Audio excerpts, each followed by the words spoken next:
In this episode, we speak with Gregg Johnson, the CEO of Invoca.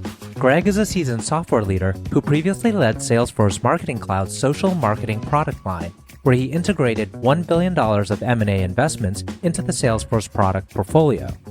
He is also a successful entrepreneur. Invoca is the cloud leader in AI-powered conversation intelligence for revenue teams that enables marketing, sales, customer experience, and e-commerce teams to understand and immediately act on the information consumers share via connections. The company has raised $184 million from leading venture capitalists, including Upfront Ventures, Accel, Lake Waterman, H.I.G Growth Partners, and Salesforce Ventures. I'm your host, RJ Lumba. We hope you enjoy the show. RJ Lumba is the executive chairman of Market Insight Media and the managing partner of GrowthCap.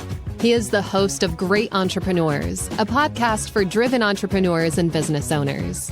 Our podcast covers all topics related to the entrepreneurial journey, from ideation to execution to optimization and to reaping the rewards of a well-run business. In the minutes ahead, we'll share with you unique insights and tactics from some of today's most accomplished and inspiring entrepreneurs. Gregg, thank you so much for taking the time. It's a delight to chat with you today. No problem. I always enjoy it. So appreciate you having me on. Notice something quite interesting. Early in your career, you started out as an entrepreneur and you quickly grew and sold a tech company. Can you tell us a little bit about that? It's funny. I always say to people, be careful of how much deliberate design you put into your career path because you never know where the world is going to take you. Ironically, I studied international relations in college and thought I was going to go work for the State Department all of my life or teach, and then spent about 5 months at the American Embassy in Greece. And I mean, being in Greece as a 20-year-old, I highly recommend it, like a fun thing to go do, but also learned that State Department wasn't for me. So after college, I went and worked in consulting for a few years. And then had, this was the late 90s in San Francisco. You know, everybody and their sister was starting a company. And I left to go start a company with a few colleagues. It was sort of the late 1990s version of robo-advisor type of company, like think about Wealthfront or something like that. So we were automating financial advice. And I had to get my hands dirty and actually had to teach myself to code, which I'd never done before, to build a prototype for the product. And just sort of fell in love with software from there and have really worked in software in one form or another ever since. So a little bit of a bouncing ball that you don't quite intend to go exactly the way that it goes. And you sort of stay loose and go with where life takes you and hopefully find things that you're passionate about and you enjoy. Those kind of early experiences can be formative. Were there things that you remember about that time that still stick with you today? Yeah, for sure. And I'll just say, for anyone who's looking for career advice, I always tell people that are just entering the workforce, people tend to get so oriented around how fast am I getting promoted? How quickly am I advancing? And I always say, like, the most important thing for you in your career is actually to make sure you're going the right direction. Like, we have people who come into our organization, for example, in sales, and they're focused on how do they progress in sales so fast. I'm like, the first thing you should really be validating is, do you want to do sales for the next 30 years of your life? Because if you don't make that realization until later, the opportunity cost of switching becomes far more significant. And I think about, I went to business school, and a lot of the people that I went to business school with were career switchers who, went from accounting to marketing. And when you make that change 10, 12 years into your career, the impact of that is really high. So I always encourage people, like, make sure you're headed the right direction before you obsess over how fast you're going in that direction. But no, I'd say for me, the moment that I really fell in love with software was sort of that eureka moment of learning to code and then building something and like hitting a button and just seeing a piece of software do its work without you doing anything. And that source of tangibility and creating something that is going to exist and function without you, for me, was just a really, really neat experience. Again, an experience that many other people in Silicon Valley probably would have had in their educational process, taking an engineering or computer science class, but I hadn't had the good fortune of doing that. So that was definitely the moment that I was hooked. You mentioned earlier before we started chatting that you grew up in the South. Yep. So you have a really interesting background, grew up in the South, and then you went out to California for college. And I'm sure there was some influence with Silicon Valley. Yeah. You want to talk about, again, the bouncing ball and things that just happened by accident. I was looking at going to schools in the South. I didn't really look at the Northeast. It's too cold. And I'd never been to California before. So I sort of on a whim applied to school in California and came out to visit in the spring of my senior year of high school. I'd never been to California before. And I remember I came out on a Thursday and I called my parents on either Saturday or Sunday, basically said, I'm not staying home to go to school. It was like, I have reached the promised land. And I just felt like sort of the mentality, the people that I met, the way of thinking, even in that short time was very, very different. And so that was not something I dreamed of as a high schooler. It wasn't something I was anticipating. It just sort of happened to me. And then ever since, I've lived in California most of the past 25 years, with a couple of years of exception in Europe on the East Coast. My wife's a Californian. All my kids are born and raised Californians now. And so I will never leave. But yet again, sort of one of those things of learning to adapt and go with the flow and find the things that you love and you're passionate about and really be able to lean into them. So a little bit midway through your career, you start with Salesforce and have a very long, successful stint there. Everyone knows about Salesforce and Mark Benioff. What do you think it is that makes that place so special? So first, for context, I joined in 2007 when the company was about 1,500 people. And I left in 2016 when it was about 25 to 30,000. The company now is like 70 or 80,000 people. There are a lot of things that make Salesforce special. And one of the things that I am constantly reminded of is the things that they took for granted at Salesforce don't exist in other places. It was by far the longest place I've ever worked. I was there nearly a decade. The longest place I've worked outside of that is my current tenure at Invoca, where I've been for 6 years. But I just assumed that companies ran the way that Mark ran Salesforce. And it wasn't until I left and talked to other people that I realized that wasn't true. And I mean, I'll give you an example. Another great leader that I really respect is a gentleman named Scott Dorsey, who is the founder and CEO of ExactTarget. This is a company in the email marketing space that Salesforce bought in 2013. And I had the good fortune of working with that team between 2013 and 2016. And one of the things that Scott did that Mark did in different ways around communication and transparency with employees is Scott would write a note every Friday to the employee base and say sort of where he'd been that week, what he was seeing. And he did that in email, which was sort of a good use of the company's own product. I do that on Slack today, which is the 2022 version of it. And I have lots of people say to me, like, I really appreciate that you take the time to share your perspective and thoughts on what's going on in the company, the economy with customers every week. And for me, that's just like, that's part of a CEO job description. I'm like, why are you thanking me for doing my job? And so I think the level of transparency that Mark and other leaders in the business would share. I think one of the other things that's really amazing about Mark that I try to do as well is Mark has this uncanny ability to zoom out and zoom in. So he can zoom out and think about the 5 to 10 year trajectory of where the industry is going. He had this saying that he often says at Salesforce, which is you overestimate what you can do in a year and you underestimate what you can do in a decade, which if you look at especially the first 10 to 15 years of Salesforce's life was completely true. But then I can say one of the things that I always did, I worked on new and emerging products at Salesforce. I never worked on Sales Cloud. I never worked on Service Cloud. It was always something sort of new and small. And so I got more exposure to Mark than I would have if I worked in a bigger unit.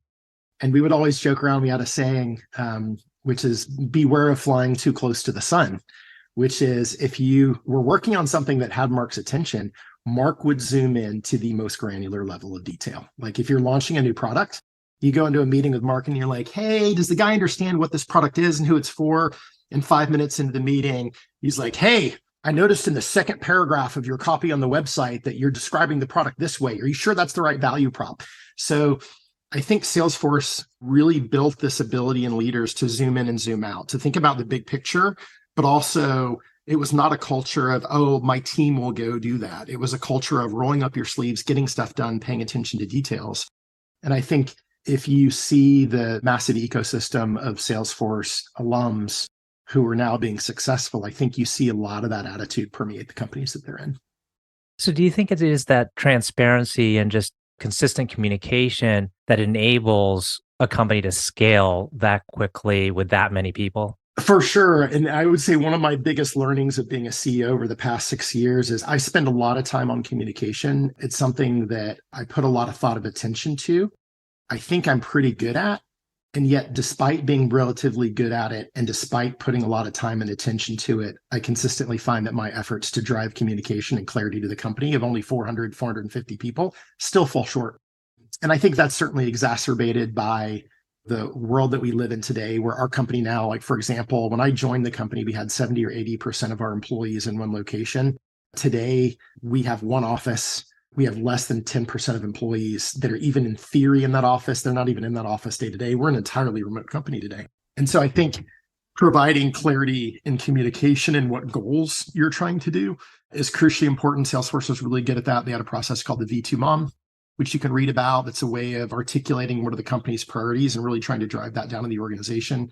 At Invoca, we have done something similar to that, but sort of created our own variant or flavor of it. And if you talk to any Salesforce alum, they have tended to do that in those companies, because that way of communicating what is the company trying to achieve, and then what can you as an individual team or an individual employee, how can you contribute to that goal? I think that was one of the ways that Salesforce uncorked a lot of creativity, a lot of motivation, a lot of great ideas. And I think that's one of the reasons they've been very successful in terms of what they've done.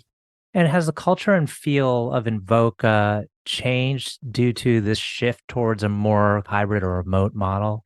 In ways, yes, in ways, no. We were leaning into remote hiring even before the pandemic. I think like a lot of companies felt the pain most acutely around engineering talent and how do you find good engineering talent. And so we were already very focused on communication. We were already looking at bringing in people in different geographies. But I definitely think now we're trying to figure out what's the right operating system. My background is a product manager. And as I like to say, product managers are responsible for everything and the boss of no one. As a product manager, you're building a product with engineers, but the engineers don't report to you. You are launching products with the marketing team, but the marketing team doesn't report to you. You're trying to drive sales and successful customer deployments, and the sales and customer success teams don't report to you. So you really have to build alignment through motivation, through connection, through people relationships. So I've been a big believer always in the power of human connection, but I'm like to think of myself as like a modern CEO, especially after COVID. Like people are not going to come and work in the office 5 days a week the way they used to. Like that era is over. But how do you find the right balance of those two things today? Like we had everyone in the company together for an offsite in August, and people had an amazing time. And it wasn't like a traditional offsite where we were kind of doing one-to-many content. We spent most of the time teams actually getting together and physically doing work side by side with one another. And everybody's like, this is amazing. This is so productive. When do we get to do this again? And I was like, that event cost $1 million plus. We can't do that every month. And we're now a company that has employees in almost 30 states in 4 or 5 countries. And so trying to figure out what's the right blend of that power of in-person collaboration with the convenience, the flexibility of being remote. I mean, I don't think anybody's figured this out. Every time I'm with customers, they're kind of like, hey, have you figured it out? Because here's what I'm seeing. And so I think we're still trying to learn and adapt to what that means in the future. Now, when I look at the history of Invoca, it looks like it was founded around 2009, and then you came Correct. in around 2016, and then in a way really kind of supercharged the business, brought in investors. We like to talk about investors and how they add value to the company. Can you tell us a little bit about what you saw coming into the company and how you could help drive growth forward? Yeah. One of the pieces of advice I have to people as they're thinking about new career opportunities is it's really important to think about the criteria of what you're looking for and what you want. Because if you don't have a good view coming into that, you're going to get sold into something by somebody else. And so for me, as I was leaving Salesforce, I wanted a company that had some degree of product market fit. Like I wasn't ready to go back. I had 3 young children at the time. I wasn't ready to go back and like tinker in the garage with something brand new. So I was looking at something that had product market fit. Invoca is probably about 15 to 20 million in revenue when I joined. So clearly had a technology that was working with customers that found value in it. And then there were a couple of things that were really interesting to me. I had done a lot of work at Salesforce around unstructured data, around conversational data. So that varied everything. I spent 3 or 4 years building a product called Chatter that was kind of a predecessor to Slack. It was around bringing the power of social network into the enterprise. And we spent a lot of time thinking about understanding intent and meaning out of that human-to-human conversation from an employee point of view. And then when I worked in Marketing Cloud, it was the early days of people adopting Twitter and Facebook for how they dealt with consumers. And so I spent a lot of time thinking about that. So I was looking for opportunities that were sort of at the intersection of marketing and CRM, but had a flavor of conversational data. And so when I joined Invoca had been working for probably about a year or two about sort of understanding the conversations and the interactions that happen between consumers and big B2C brands. And this was before people had Alexa devices in their home or any of those things had really taken off around voice. And so I was really excited about the opportunity from the fact that these live conversations that brands have with their consumers are one of the most important touch points that you have and have all this rich information. And technology was changing in a way that was going to let you take more advantage of using automation and computers to understand what was happening and to be able to use that data to inform. So for me, there was sort of a screen around company size. There was a screen around kind of a technical problem. There was a screen around what area of the market. Like I didn't want to go in recruiting software, like financial planning software. That just didn't stimulate my brain in the same way.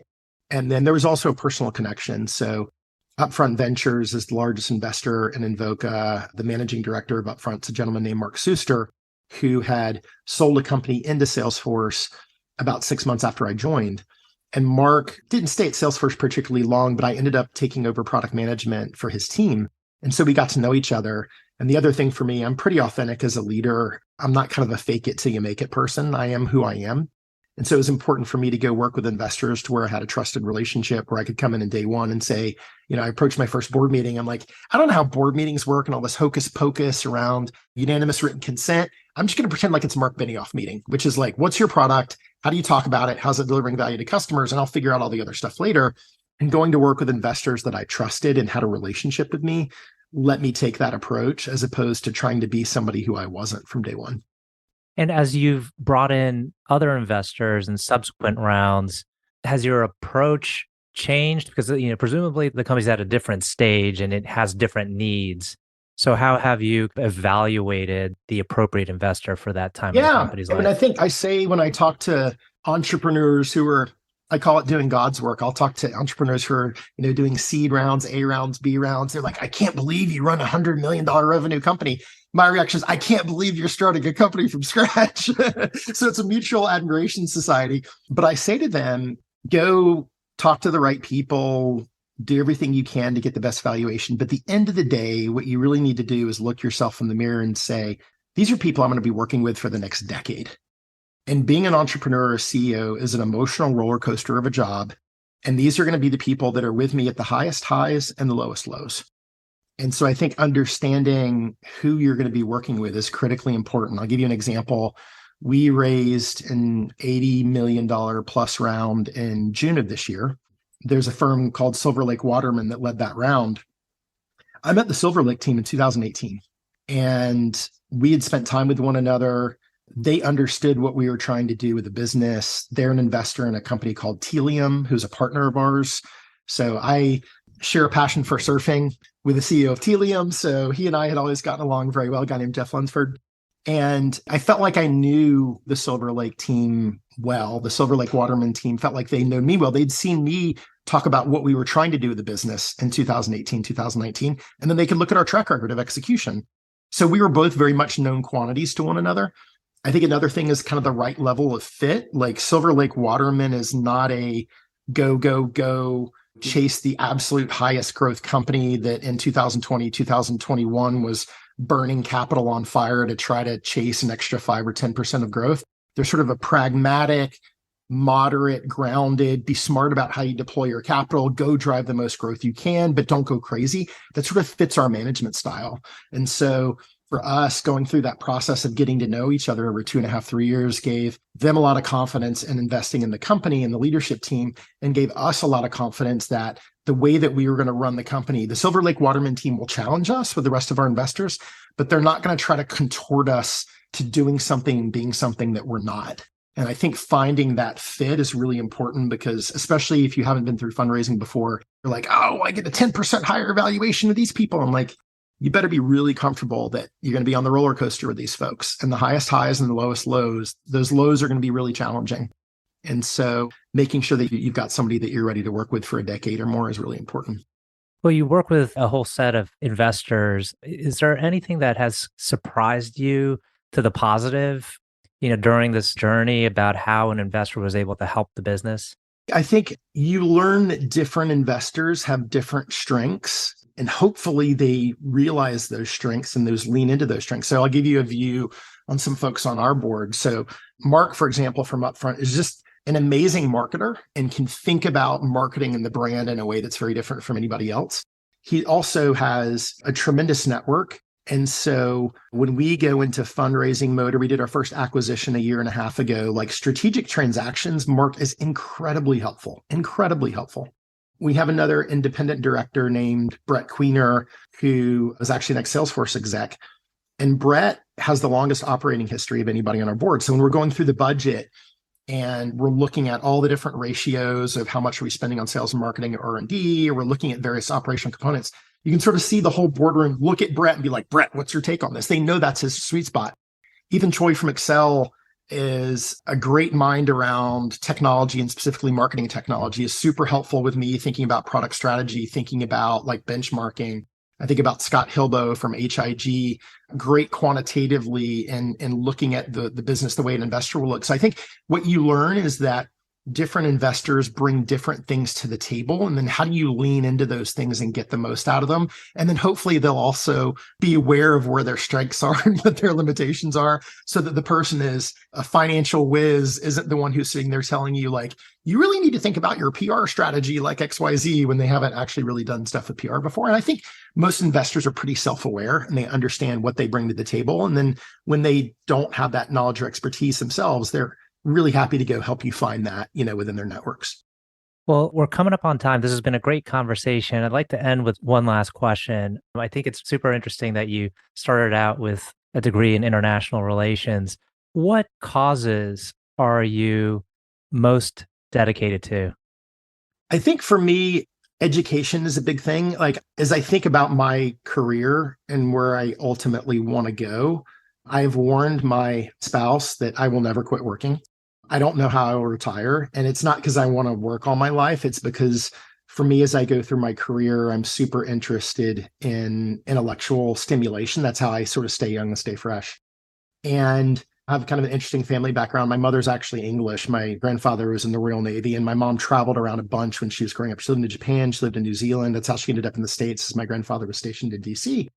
My dad, on the other hand, came from South Alabama, very poor community, went to college, educated himself, fought in Vietnam, came back, went into engineering, ended up starting his own company. So I'm a huge believer in kind of the power of education and just connecting people and helping people. So it's why, like with entrepreneurs, if they get connected me to do a reference call for one of our investors, I'm like, call me anytime. Like, I'm happy to help. I'm a huge believer, like, and this is what's great about Silicon Valley, like knowledge is power. And so I think for me, one of the things that I want to come back to in my future is education and finding ways to help the next generation. And then I also think getting exposed to the next generation kind of helps keep you young and fresh and on your toes. Excellent. Well, Gregg, thank you again for taking the time. I know our audience will find this very insightful. Well, thank you. I appreciate it and look forward to catching up again a few years down the line. Excellent.